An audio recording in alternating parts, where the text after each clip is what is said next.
Labdien, cienījamie kolēģi! Šī ir mana pirmā uzstāšanās par Stambulas konvenciju. Protams, esmu pret vardarbību pret sievietēm, bet mani ļoti uzrunāja teksti par stereotipiem dzimumu lomu jautājumā un to izskaušanu.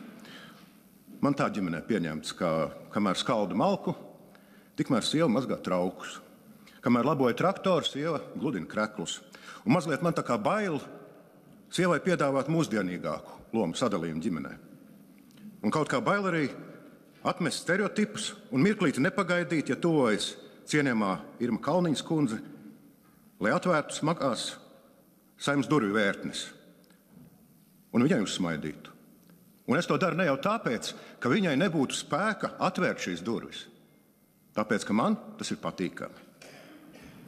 Skatos uz zemnieka Edgara Putras sastrādātajām, eļļā mērcētajām rokām, un man tā kā negribās atkal karot pret to stereotipu, ka vīrietis lej karterī eļļu, bet sieviete viņu sagaida mājās ar pankūku pannu.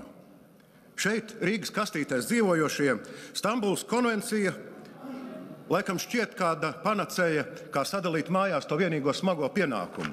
Kurš tad iedarbinās to traukmašīnu?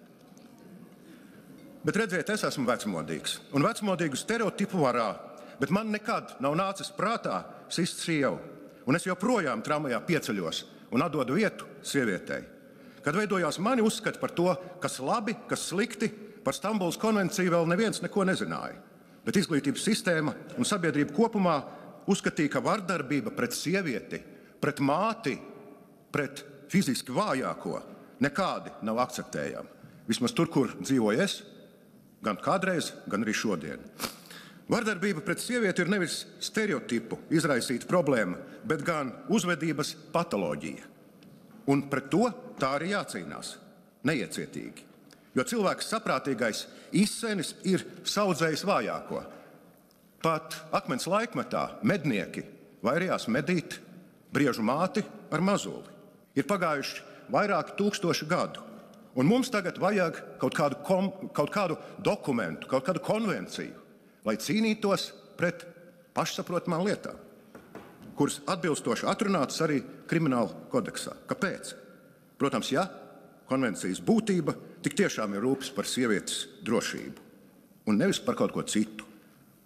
Bet ja man kāds saka, ka pāris vārdi dažos pantos pilnīgi noteikti nav nekāds iemesls neapstiprināt Stambulas konvenciju, tad es jums teikšu tā.